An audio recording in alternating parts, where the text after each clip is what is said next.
Hello and welcome to Ireland, fiddly-dee potatoes and all that jazz. We'll talk about stereotypes later. I won't just do them, I'll also intellectually attack them. But here I am. Sorry about the noise. I'm on the motorway and I appreciate it probably doesn't sound great because I rented a very noisy car. I don't know what it is. I know it's a Toyota. I can only imagine it's called the Toyota shitbox, because it's really loud.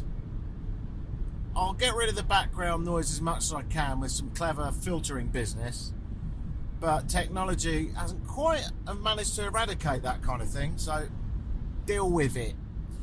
But later on, as we discuss and travel some of Ireland, I'll give you a couple more recordings with better acoustics. But I thought now was a good time for a chat. I'm on my own. I've just recently landed in Dublin, and bit of a weird start actually. I got the car at 10 a.m. I'd been on the plane overnight, so much like the Azores, I got in my car and thought, hang on a minute, you shouldn't be driving, you need to be pulling over. So once I got outside Dublin and started making my way across Ireland, I pulled over at a McDonald's. I didn't eat at McDonald's. I'm trying to give up all that shit, or at least mostly eradicate it. So I instead got from the convenience store attached a beetroot wrap, which, talk about false advertising, beetroot wrap, it should have been called a chicken and goat cheese wrap with elements of beetroot. Good job I'm not a veggie. So I munched my way through that in the parking lot just before having a snooze, right? Nice way to just sort of fill myself up, knock myself out and have a nice snooze in the car park. And then I thought, oh, it must be raining. I had my eyes closed. I was like, oh, it must be raining. I opened my eyes and a 12-year-old boy was throwing up over my wheel. Yeah, I didn't see that coming either. He had a bag of McDonald's. It was the best ad for not eating McDonald's. But there he was, yakking up over my wheel. But I didn't want to kick a man when he was down, so I let him throw up and just just reversed off.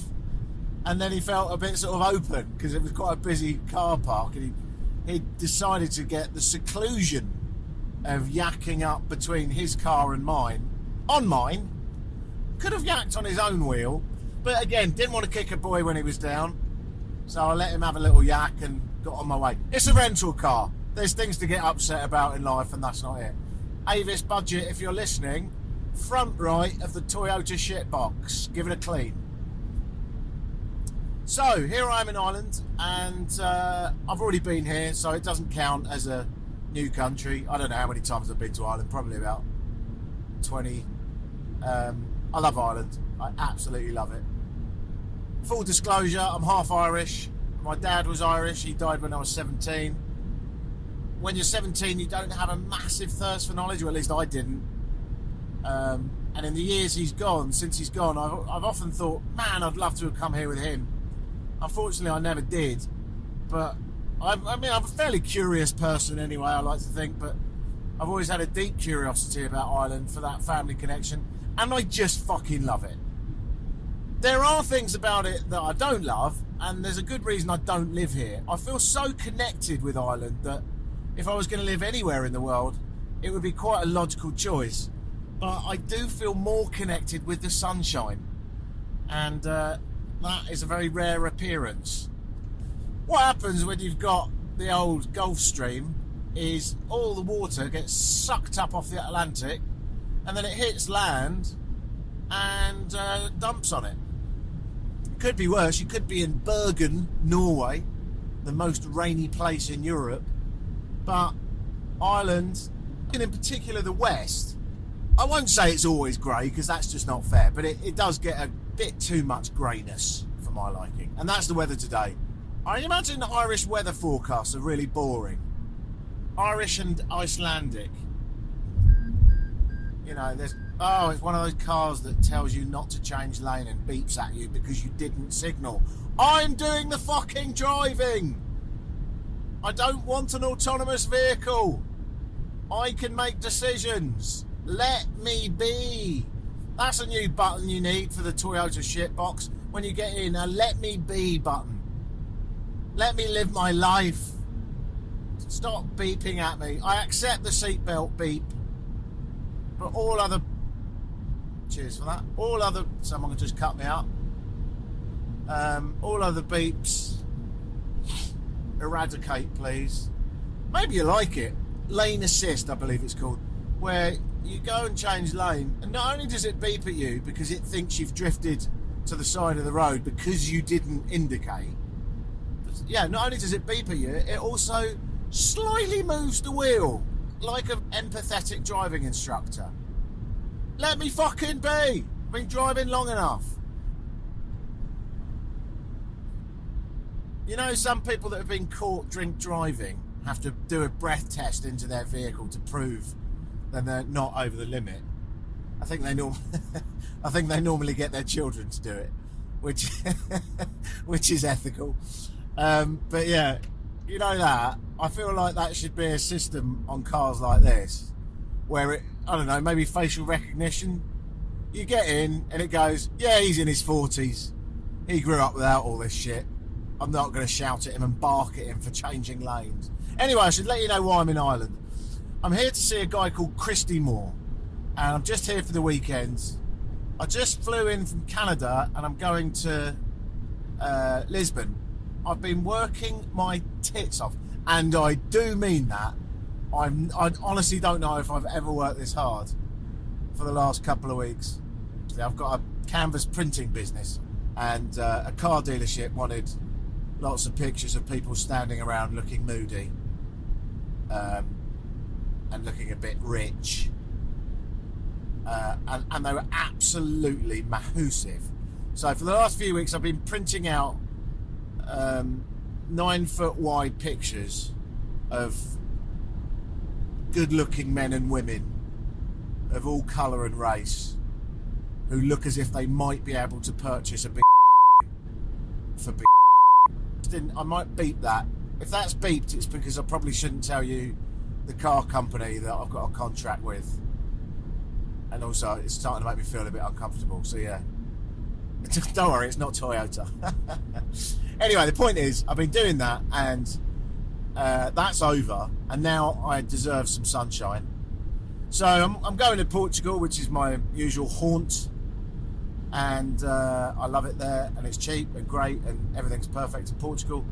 But why not go via Ireland, because Ireland's fantastic, and there's a guy called Christy Moore who I'm going to go and see, and best described as a folk singer, and he's performing in the small town of Ennis in Western Ireland, not that far from Limerick.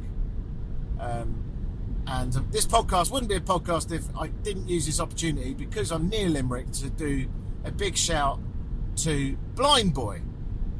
So big shout out to Blind Boy, who I've taken hundreds of hours now of mental health advice from, usually in a comedic way, not rammed down your throat in any way.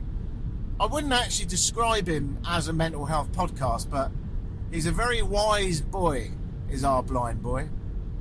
So if you're on the hunt for a podcast that might change your life for the better, particularly if you're in the arts or performance field, or perhaps you're just a bit stuck in life, I would very much recommend Blind Boy. He's from Limerick, and I've got enormous happiness from his podcasts over the years, and he's still doing it every week. And funnily enough, I just listened to one of his now. Give him a go. The Blind Boy podcast.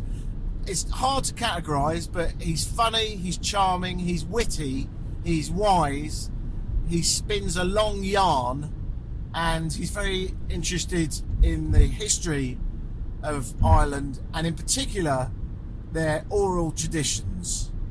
This is, after all, a country that has a great oral history, a storytelling history, and as a result has spawned some of the best writers.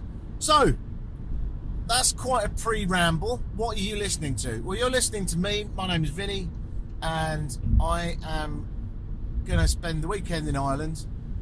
and I'm going to tell you about it. Sorry about the shouting, by the way. It's just this shit box is really, really loud. But yeah, I tend to do podcasts from around the world, and I'm trying to get to 100 countries. If you haven't heard any of my podcasts before, why not go back and listen to a few from various other places? But the mission here is to get to 100 countries. I'm on country 93. This doesn't count as a new country because I've been here loads of times. Unfortunately, I'm not here for long, but I'll be back again, I would imagine. Only I've got a wedding here. And actually, let's use this opportunity to explain the importance of travel. Now, obviously, travel is very important in my life, but you may, if you have been listening to this podcast for a very long time, back in 2012, I went through Africa. And if you remember those podcasts, well done. They're still available. I actually heard them back the other day, and I think they're quite good. It's really nice to relive a trip. I went through 8 countries in Africa. I recorded 4 podcasts, and it was all on a pre-organised trip. And one of the guys on that truck has turned out to be a very good friend of mine, and he will be marrying his girlfriend, and I'll be going to his wedding. So I've got that to look forward to, and I'm hoping the sun will make its annual appearance. So let's give you a quick lowdown about the differences between the various parts of Ireland. So most people that come to Ireland go to Dublin. A lot of Yanks retracing their family history, and particularly from, New York, Boston area, and a huge wave of tourists from Europe. And unfortunately, a lot of them don't leave Dublin. And I'm going to start with this. That is an absolute tragedy. If you're going to Ireland and you only go to Dublin, you fucked it. You really, really, really have fucked up. You're not going to have a bad time in Dublin, but you're really just going to see endless tourists, particularly if it's summer, and stag do's, and you'll have a nice few creamy pints of stout. Of course you will, but you will also not witness the true Ireland. And my favourite part of Ireland, by far and away, is the west. I would always recommend Galway, just because of its music scene. So, real Ireland, not the parody of Ireland, is simply beautiful. As far as I can see, having lived in North America for a long time, the parody of Ireland is leprechauns and silly accents, and Lucky Charms, and We'll Get Lucky, and all those sort of tropes. They're a bit shit, really, aren't they? Real Ireland is sitting in a pub in a rural setting in a small town where not a lot happens, and at 6:30 or 7 o'clock in comes a load of older fellas, and they have a few creamy pints, probably on the house, and your man gets out a boron drum, and someone else gets out a wee squeeze box, and someone else gets out a fiddle, and before you know it, joyous, rapturously wonderful music radiating through an old leaning brick building with a roaring fireplace, with a big shaggy dog in front of the fire. And yes, it's grim outside. It's pissing with rain. All you can see is green, green, green, green, Kerrygold green. You'll just get into that lovely early stages of being pissed, and the old fellas will be cracking excellent gags between songs. They'll be arguing about the set piece, and the barman is a professional who will know exactly what you want to order and knock it out at a rapid speed. And maybe the next day, despite your mild hangover, the sun makes an appearance and you go for a nice ramble up into the hills. Maybe you look at the unique cliffs of Western Ireland and the breathtaking landscape of a wind-battered world. That is Ireland, and the crack, and just in case you're not familiar with Ireland, when I say crack, obviously I mean C-R-A-I-C, the good times. That's Ireland. Good, funny, wonderful, warm people that are interested in the world. You know, let's not forget that Ireland's biggest export is its people. As a British Irishman, I feel slightly conflicted. I don't have the Irish passport yet, which obviously I'm going for because of Brexit, the fucking evil thorn in my worldly side. But yeah, I think I can call myself an Irishman. I certainly feel like one. As an Irishman and a Brit, it puts me in a slightly unique position where I can say without any bias, the Brits were absolute cunts to the Irish. They really were. And, you know, you do find still today a few bitter Irish people about what the Brits have done. It's mostly water under the bridge, but not entirely. It might take a few more generations. The Brits have manipulated and controlled the Irish for 700 to 800 years in lots of ways, but mostly in economical ways. Repressing the Irish, working their land, exporting their crops, and sometimes, in the most extreme case, starving their people. View up the Irish potato famine.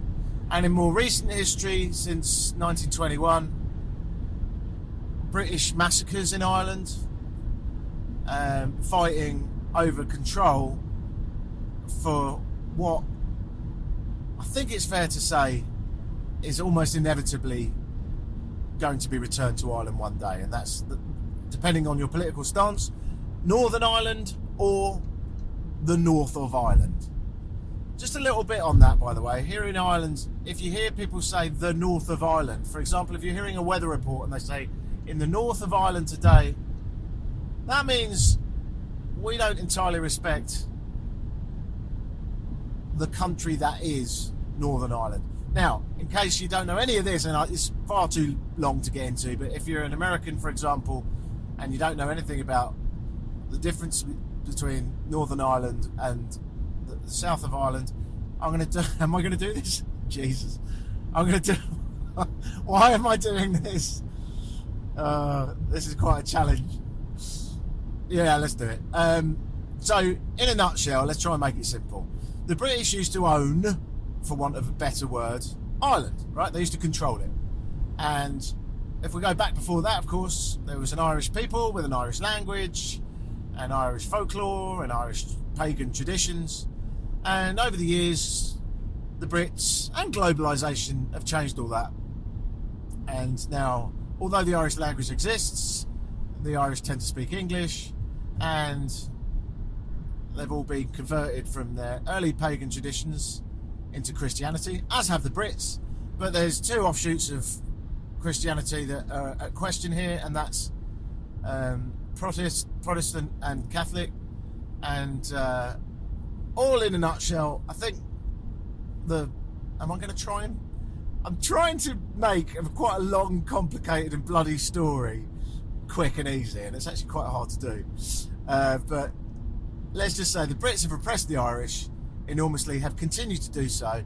There's been violence on both sides, absolutely, and there's been violence on the British mainland as a result, yeah? So the IRA, the Irish Republican Army, a self-styled militia group, the Irish Citizens Army, and then that became illegal and went underground and turned into the IRA. So, Brits repressed the Irish, Ireland became independent in the 20s, the Brits gave it back, but they didn't give back the north of Ireland or Northern Ireland.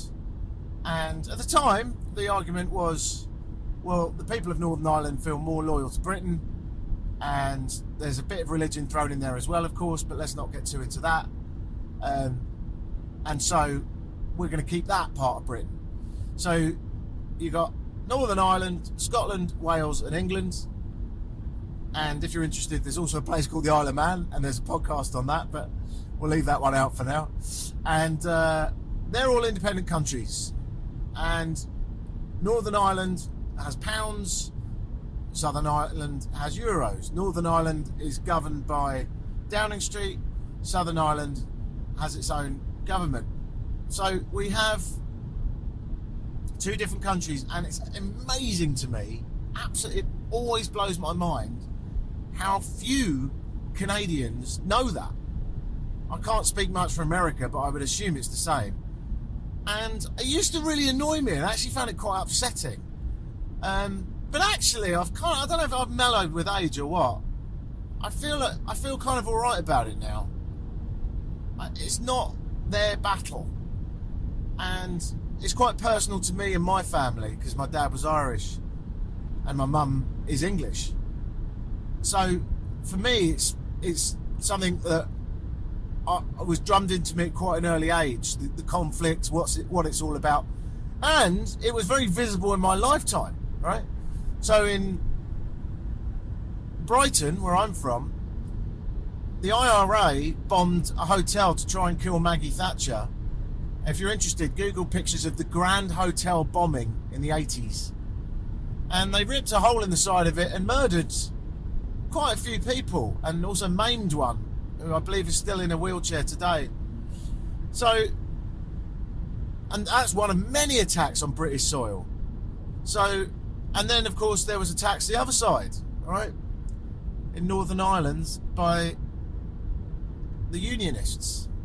So all this to say, and I will try and move on because apart from anything else, it's a bit dark. All this to say, the Brits and the Irish have not always got on. I'll define it a bit clearer. The English and the Irish have not always got on. I mean, the Scots relate to the Irish quite well because the English have repressed them quite a bit too. So, you know, look, no matter which way you cut this, the English tend to be the bad guys. So that's the interesting relationship that we have. And of course, it's a unique relationship because the English are allowed to live in Ireland and the Irish are allowed to live in England. And Brexit hasn't changed that. If you hear someone Irish, don't guess they're English, okay? My friend's wife is Irish. Was working in a Canadian pub, and it was the Jubilee, right? The Queen's Jubilee. And the Canadian said to my friend's wife, "Oh, it's the Jubilee today. Do you celebrate that in Ireland?" And my friend said, "Absolutely not." And the little Canadian woman said, "Absolutely not." And my friend said, "Absolutely not." And just walked away. So just think about it, okay? If you're not familiar with anything I've just said, bear in mind next time you meet someone from Ireland and you guess they're English, they might be a bit pissed off, okay? Or next time you meet someone from Ireland and you say something like, "Do you celebrate the Queen's or the King's birthday?" The answer is, fuck no, okay? Unless they're from the north of Ireland or Northern Ireland. So hopefully that's a reasonably simple history lesson. But many lives have been lost and blood has been shed. And in some of the worst atrocities, for example, U2's Sunday Bloody Sunday, which when I was on the radio in Canada, we used to play it on Halloween. And I remember saying to my music director, "Why are we playing this?" He said, "Oh, it's got bloody in it." I said, "You do know it's about a massacre where the Brits opened fire on Irish people and killed and maimed them." And I remember he just went, "Yeah, I don't think anyone knows about that, so it doesn't really matter." Okay, good. As long as they don't Wikipedia it, then they won't realise that this is deeply inappropriate. So yeah, hopefully that gives you a look. But and hopefully you can see this in my passion for some of the history, I love Ireland. I love the people. I love the green hills. I probably wouldn't live here just because of the weather. You know, I'm from southern England and we get enough rain. Not as much as everyone thinks, by the way. You know, it actually rains more in Paris than London if you look at rainfall. It just rains a bit more often and pathetically in London, that's the thing. But yeah, we get enough rain in the south of England, so if I was going to move from the south of England, it was never going to be to Ireland. But I would love to live here for a summer, you know. I'd absolutely love to. And I dare say I probably will. Because I have a deep affiliation, and it's absolutely bizarre how many Irish friends I've got. I mean, you would think I'm handpicking only Irish people. And I just get on with them. Because the Irish characteristics tend to be... Shut up. Tend to be... I want to say easygoing, but actually that's not true. Really fucking funny. How about that? Really funny, always up for a laugh, very pessimistic, but with great comedy, yeah? You want upbeat, go to North America. You want downbeat, sarcastic, but fucking hilarious? Welcome to Ireland. Alright, that's enough for now. I'm going to get myself to my destination and stop shouting at you in the next bit of the recording. This is Vinny making his way over to a little town of Ennis to see Christy Moore, an Irish folk legend in County Clare, signing off for now and upsetting nearly everyone with my Irish accent, which, by the way, everyone thinks is grand other than the Irish, who think it's fucking shite. So you might think this is bang on, right? But let me tell you, it's fucking shite, according to everyone I know from Ireland. But I know it's fucking shite, because they tell me I sound like a comedy leprechaun. I think I overcook it, you know. I hate politicians, and I don't mind saying. They got the gall and the ball and the chain and the army and the navy and the gravy and the train, and they're trying to sell us water and it's pissing down with rain.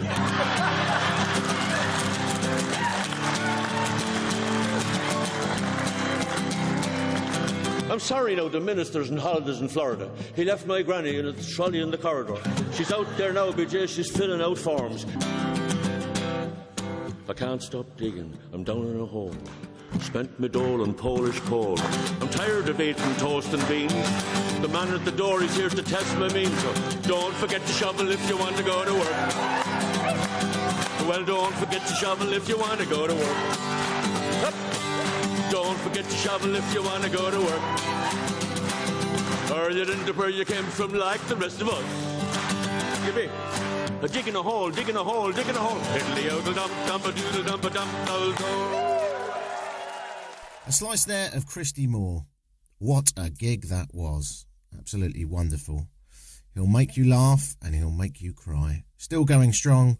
Christy Moore, nearly 80 years old. The next night in a pub in Galway, I met an old fella called George. George was probably about 75, 80, and here is George telling a story that could have been told in a few seconds, but I like George. He keeps the oral tradition of Ireland alive. Here he is, spinning a yarn. George was dressed in a suit holding, of course, a pint of Guinness. No, there was three of them together. I didn't know how many was together, but there was three of them together. And she started talking to me, and we chatted away and we talked away there, and she, this girl, am I right? She said to the bartender, "Hey, bartender, put George's drink in my tab." So I'm talking to her now. I said, "You don't have to do that." "But I want to do it," she said. I said, "All right, but you don't have to do it." So we chatted away and we talked away and I said, "No," "I'm going to leave you." "And where are you going?" "I'm going down to this other hotel because there's dancing there." She says, "No, before you leave, I want to take a picture with you." Oh. How old is this woman? The middle of the road. She put out the camera and she puts over here outside me. And I said, "Can I see it?" "You can't." She said, "Oh," I said, "you come out lovely." "So did you see?"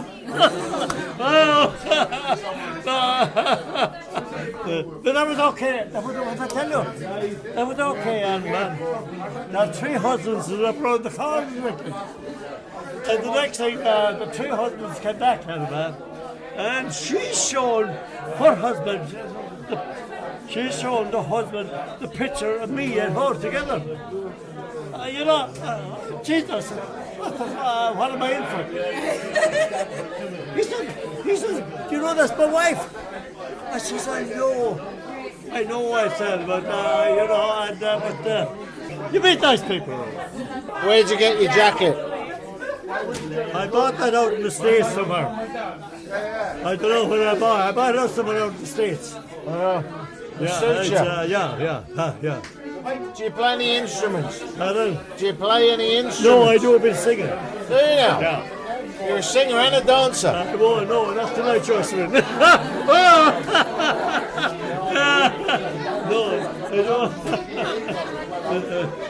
I don't. I love the music. I love it. Yeah, good.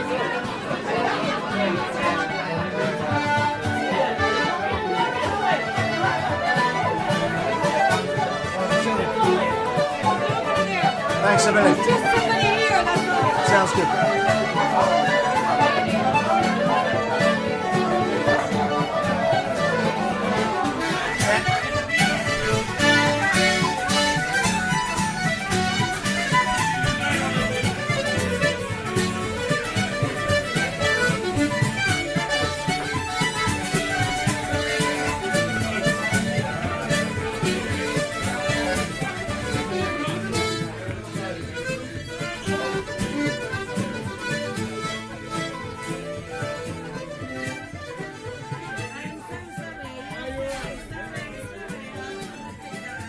The music of a Galway bar there, live music every night of the year in multiple pubs. Put Galway on your list. If you're going to Ireland, you really should go to Western Ireland. And if you like a bit of a jig, then you can't do much better than Galway. Now, the last part of the podcast on Ireland, let's hear from an Irish friend of mine. And we have you could call it an interview, but I wouldn't call it an interview. I'd call it more of a whiskey-fueled chat. We're going to call him Unidentified Man. So it's an old friend of mine. He's an Irish guy, obviously, and we're going to be talking about Ireland. But he's got a corporate job, so he wanted to remain underground and unidentified. Not that he said anything too controversial, although there is one point when he does call Irish people ugly. Not my words, the words of Unidentified Man. To give you a bit of background, Unidentified Man, a good pal of mine. He's born and brought up in Ireland, but has, in his adult life, lived in Peru, Canada, and the Cayman Islands. So he looks at Ireland through a lens of someone that has spent a lot of time outside of it. We started talking about the population of Ireland, and then it starts getting funny. So let's start with the basics. I asked Unidentified Man, what is the population of Ireland? I would suggest it's slightly more than 5 million at the moment. It was 8 million in the 1840s before our major famine, but after the major famine it was probably under 3 million, so like more than half the population either emigrated or died. It's weird that we're having conversations about things you could Google in milliseconds. Correct, yeah. Why are we asking silly questions that we can get the truth on that I don't fully have? Surely the reason you're here is to tell me things that you can't Google. Oh, I can do that. But it depends on what's Ireland. Is Ireland the whole island? Oh, here we go. That's the thing. It's fair, isn't it? Yeah, let's use the Republic of Ireland. Population of RUP 5.127. It's like I made this shit up, wasn't it? Oh, well done. It's like I made this shit up. Ireland, yes. now we've got a population. What's your relationship with Ireland? Born and bred, brought up in Ireland. Very much Irish, I suppose. In my travelling experiences and my life experiences, I mock Ireland sometimes, but I guess I'm still proud on some levels to be Irish. But some of the cultural things I cringe at, like everybody, when we think about our own country and stuff like that.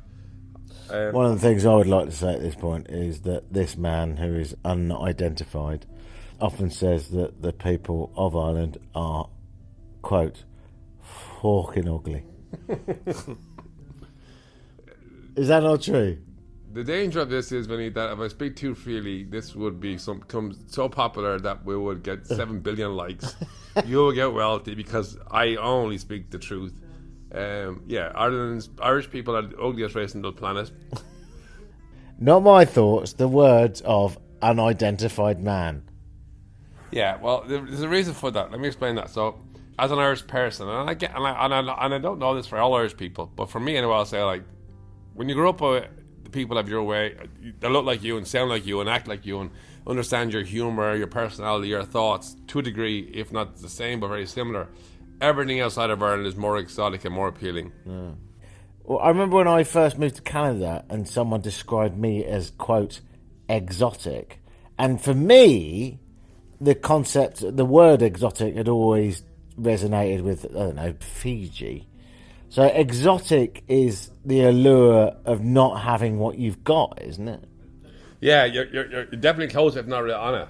But I would suggest exotic is just something that's not your norm. Yeah. Like to you and me, you're right. To you, we're white Europeans, whatever else. So to you and me, like, and I don't mean to put a colour on it, but I would suggest that exotic to you and me is non-white. But it doesn't have to be certainly those rules. There can be any rules that make it so. But maybe the reverse is, between a Latin person and maybe a white person is exotic, and so on. Yeah. Weird, isn't it, that still exists with globalisation? I wonder if in 1,000 years' time, assuming the population of the world is still here, I wonder. I went to school, in a boys' school, with 160 boys in my year. 157 of those boys were white guys that looked like me, and 2 of them were Chinese guys, and 1 was a black guy.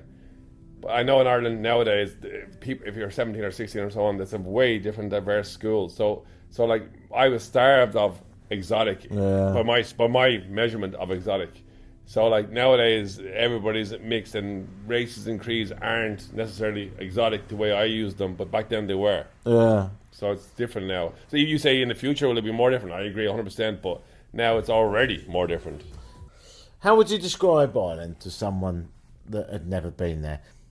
It's got green shit. It's got castles. It's got. And I know it sounds derogatory, but I'm spelling it out in my own vocab as best I can. Yeah. It's got green shit. It's green. That's strange and exciting to some people. It's got castles, and that's strange and exciting to some people. It's got history, and that's strange and exciting to some people. It's got some culture in the sense of Irish dance and Irish music and some literary history and all the rest. It's drawing and alluring for many people from other nations, because it's an older nation, like many European nations. But if you're from a New World nation, it's exciting, exotic, and a lot of New World people have Irish heritage, so they buy into the dream and the idea of it. But all of that's bollocks as well. You know what I mean? So I'm torn. I don't know how to give a good answer. When you get past the romantic idea that you're going to go to and enjoy, that it's just the same as wherever you're from. Bollocks, that's just bollocks. Sorry, mate, I'm going to pick you up on that. It's absolute horseshit. Imagine if you're from Brazil and you went to Ireland for the first time. Mm-hmm. You would be absolutely blown away by the flora and fauna. You'd be bemused by the small villages with pubs in them, with old men playing squeeze boxes. Maybe I just don't see that allure. That's why I can't defend that as well. And I'm not saying you're wrong, but I'm just surprised that maybe it doesn't excite me. Again, it's not exciting to me. You wouldn't even understand what that whiskey was. You'd be confused when the barman said, "No," instead of "What would you like?" No, that's true. The now thing fucks me as well. I'm Irish. I had to throw that one. We had to talk about that one. Yeah, important. I'm on a flight, on an Aer Lingus flight back to Ireland, and it's my first introduction. I'm Irish. Your first reintroduction Yes. back to Ireland. And the air hostess is bringing down the meals, and she puts my plate down, and she goes, "Now." Now, I know what that means. I'm Irish born and bred. But imagine if I'm non-national, I would like, now what, like now what, like the logic of now. And when I'm back in Ireland and I'm in a coffee shop, and there's a 16-year-old girl on her summer holidays working in the coffee shop, or guy, and they're bringing my coffee, and they put it down, and they're being sweet and nice, and I will never embarrass them, make them feel awkward, and they put down my coffee and go, "Now." Like, to me, I get it, but to a non-national, what the fuck does that mean? Now what? Now we have a dance? Like, now I pay the bill? Now what?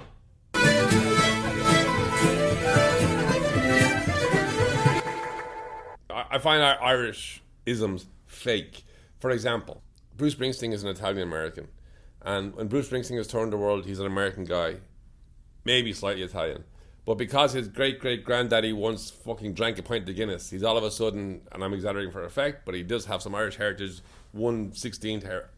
The Irish, he will ham up on that and go, oh, Bruce Springsteen is Irish. And Bruce Springsteen never thought he was Irish, I'm sure. But he, as a travelling, working celebrity, will cash in on that. So when he comes to Ireland, he'll act up, and to me, that's just bullshit. Just to be clear, did you say he'd act up or black up? Because they're quite different. Act up. Okay, because one you can do. When the Irish community says, hey, Bruce, you're Irish, he'll go, yep, I'm Irish today when he's in Ireland. When he's in Poland tomorrow, assuming some Polish heritage too, he'll act up to that. But we dumb Irish will latch on to the fact that we think Bruce Springsteen is Irish, as an example. Your biggest export is your people, and even Obama was, to a degree, Irish. Yeah, well, yeah, as Obama, and they're not, and it's great, and it's good for tourism and industry, and it's no harm, and he is, I'm sure, whatever, 164th, 128th, whatever the right number is, Irish, whatever. Fine, no problem. But, like, honestly, like, you don't see too many Irish people going, I wonder if Hitler was Irish, and checking his heritage. You know what I mean? It's a bit Irish, the way that we work it. It's a bit Irish. If the person is anyway a positive influence, they'll go, if he's not Irish, they'll fucking find someone, or they'll find some leprechaun that he once kissed, or they'll find some Guinness that he once drank and claim as Irish. If he's anyway positive. If he's anyway negative, who? What? Didn't hear you. No. No. Like, but even Daniel Day-Lewis is a British actor. Daniel Day-Lewis. Sorry, that was a bit me there. Daniel Day-Lewis, the British actor. I don't know if you know this, Vinny. Maybe you do or don't, but like most Irish people will say he's Irish. That's a fact because he lives in Ireland. Again, anyone that came across, oh, he came to Ireland, he's Irish.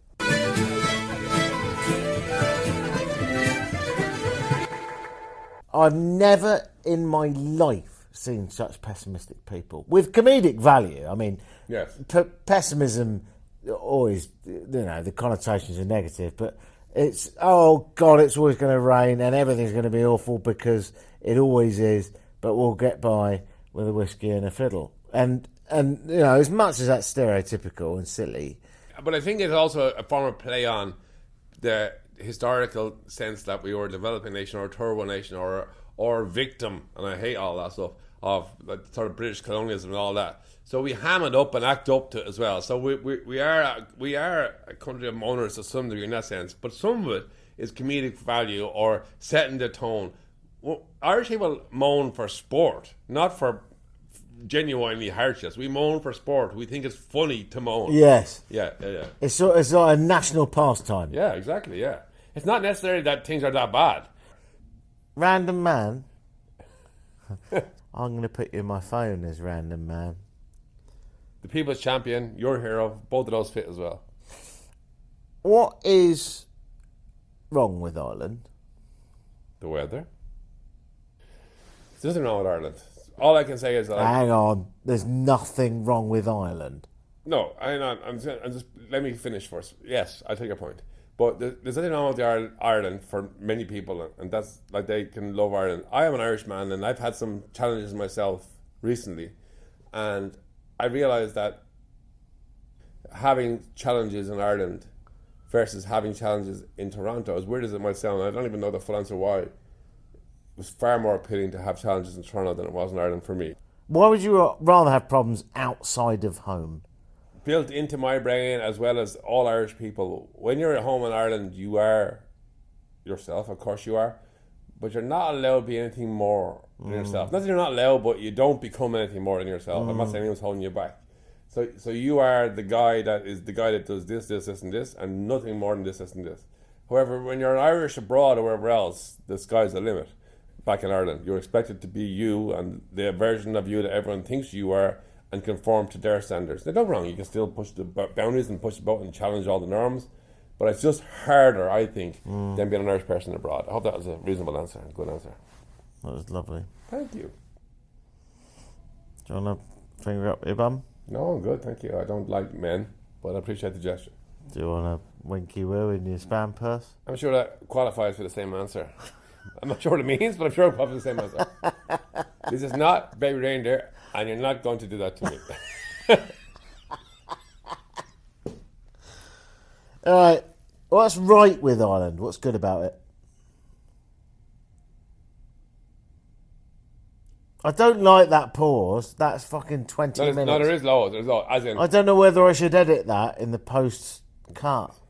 the romance of what we sell to the world and how we sell it shocks me and surprises me. But the way that some, like North Americans especially, and British and Europeans, have this romantic idea about what they think Ireland will be, and they buy into it regardless of Ireland is that or not. And when they come to Ireland, they only see their romantic version themselves, so they tick all their boxes and leave with the same romantic idea, and it isn't actually Ireland, but everyone wins. I think that's probably the best thing about Ireland. I don't know if that makes sense. I know exactly what you mean, but I want you to put it. You have met somebody in the bar who's possibly making fun of you, but you actually interpret it as him being your best buddy, and how you had the best crack with him. So you because you came preloaded with the romantic idea of Ireland, you only saw and heard the romantic idea of Ireland, even if it wasn't romantic idea in between, and you left the romantic idea of Ireland, and you've sold the romantic idea to the next American. Yeah, you've almost manifested what you wanted. You see and hear what you wanted to see, but you mightn't listen. What would be a more authentic trip? I suppose the most legit, authentic trip for me, and it would be like it's Northern Ireland, because I think the whole world struggles with what really happened in the history of Ireland, and they have ideas and romantic ideas of what it is. But if you go to Northern Ireland and genuinely... Are you saying Northern Ireland? Yeah, I said Northern Ireland, I apologise. So I genuinely think that if people travelled and learned more about the history of Ireland, the genuine history of Ireland, not that they had to have a strong opinion around that, but actually stopped and listened, and stopped being led by the bias they already had before they came, wherever that bias was, and just stopped and listened, I think that would be a truer and more effective way. The best experience of going to Ireland would be to go to what is, at least legally, the country to the north of Ireland, Northern Ireland. So I would suggest, if I was in the tourist board of the island of Ireland, I would say the greatest tourist gift I could give to a non-national in Ireland is the open top, it sounds really weird, is the open top bus tour in Belfast. I've done that. Which I think is excellent. I think maybe I'd recommend it to you, actually. You did, I did it. My excellent? favourite part of it was he said, this is the most optimistic house in Northern Ireland. Looked to the left, a fella with an outdoor swimming pool. Yeah. So what I liked about that bus tour was obviously the humour. I felt that it was the most unbiased, fair approach to that tour, as in if you were... So for Northern Ireland, number one is you genuinely get a proper understanding of Irish history and the challenges they had, rather than the romantic version you had before. But if you want to add on stuff into Northern Ireland and Belfast, you have the Titanic Quarter, where Titanic was built in a brilliant modern museum. Like modern... Apologies, my You're saying it very quickly. Titanic. You British cunts trying to teach us English. And then also things like the Game of Thrones was filmed there as well. You've got the Cathedral Quarter. Belfast is a trendy, brilliant place to be for all communities, including international. So I think, like, when people, non-nationals, ask me where to go in Ireland, I would suggest that if we're picking cities only, I would go Belfast 1, Galway 2, and then debate over where you go next. And I don't mean to... Really? You'd put Belfast over Galway? I think there's so much more to learn. Because I'm more interested in history as well, so maybe I'm biased. You get a modern, trendy city, fun city. You get the Titanic history. You get the conflict history, all in one place. Dark tourism, in a sense. If you look at Auschwitz, they get huge tourism as well. Enormous tourism. But there is something wonderfully interesting about the human psyche, and that's what you discover when you discover the conflicts, the troubles of Ireland and Northern Ireland and England. And this is my bias too. I'm anti-Sinn Féin, which was the political party of the IRA, and for me, just my own personal taste, still is to some degree the political party of the IRA. So I'm not a fan of theirs, but they're a huge political party in Ireland now. In fact, there's a very good chance they'll be the next government, for the first time ever, be the government in the Republic of Ireland. There's a great chance. If you could change Ireland tomorrow, what would you do? And let's assume, just for the sake of making this slightly easier, that you have to do something that can be done quite quickly. So, for example, it would be unreasonable to suggest you rewrite the entire rules of Parliament. Tell me, what would you do tomorrow if you could with Ireland? You're not going to like my answer, Well, my initial answer, you're not gonna like it. How do you know I won't like it? Because you think it's gonna think. Watch. I would do one of two things: drill a hole in the middle and sink the fucking island, or, and that's nothing against the people on it. Like, I'm not trying to do that. I'm just saying, like, when you live in the Northern Hemisphere, battered by the Atlantic Ocean and the bad weather, sink that fucking island.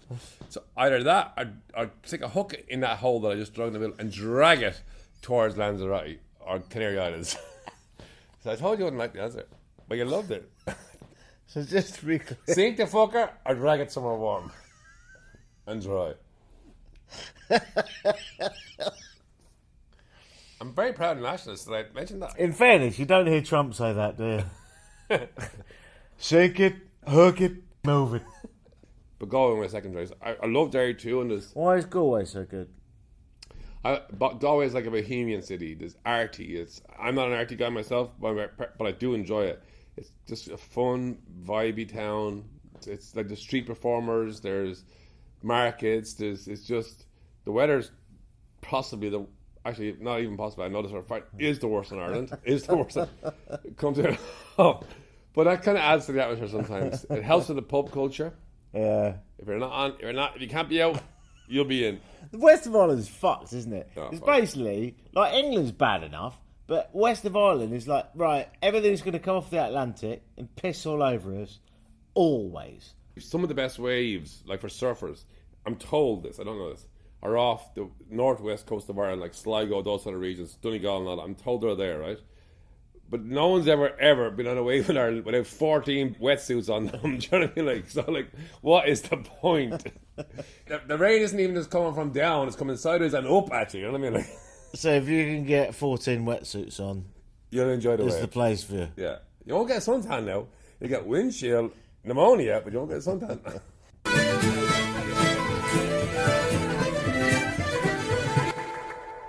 In your radio show, Vinny, that could be your music. Your music coming in, your music going out. Could this be that? Do you remember when I had a radio show? I do. I used to be so important. No, that's not true. I think my mum listened once. I heard loads of your shows. Oh, you did? You listened to a lot more than my I mum think did. I heard them all. I used to run on a treadmill at the time, and I used to listen to them all. Imagine that. I used to run on a treadmill. Well, it makes sense, Vinny. When I heard you talking, I was like, fuck, I need to run away from this cunt.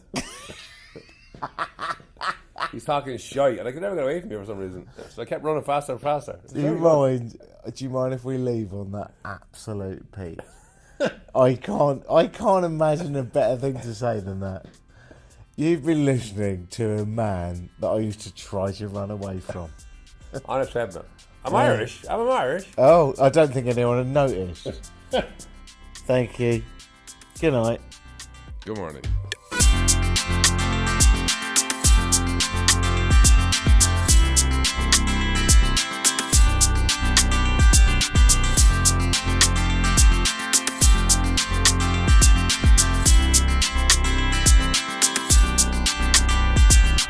Thanks for listening to this podcast on Ireland. It's been a joy to do.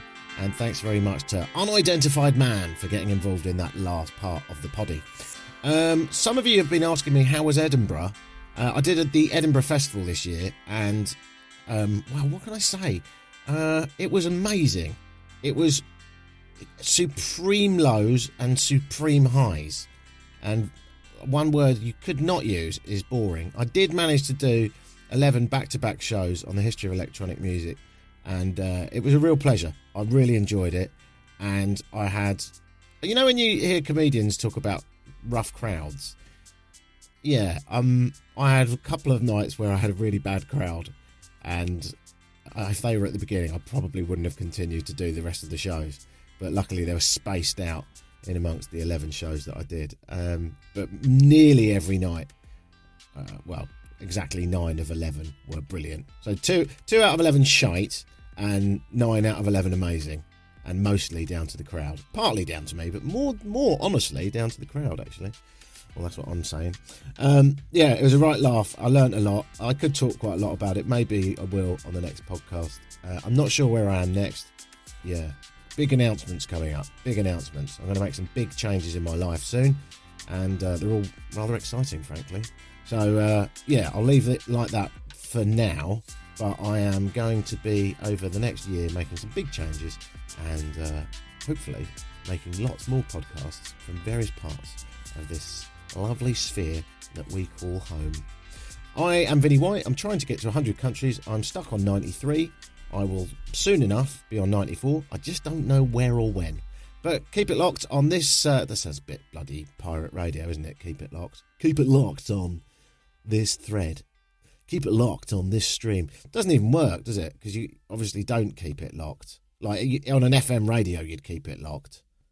But you wouldn't keep a podcast locked, because if you did, theoretically, that would mean that's another way of saying only subscribe to my podcast and ignore all other podcasts. And what kind of maniac would do that? So listen to whatever you want, whenever you want. It's your life. You can watch porn if you want. But do stay subscribed to my podcast. All right. Ta-ta for now. This was mixed and produced in the UK by WeMakePodcasts.uk.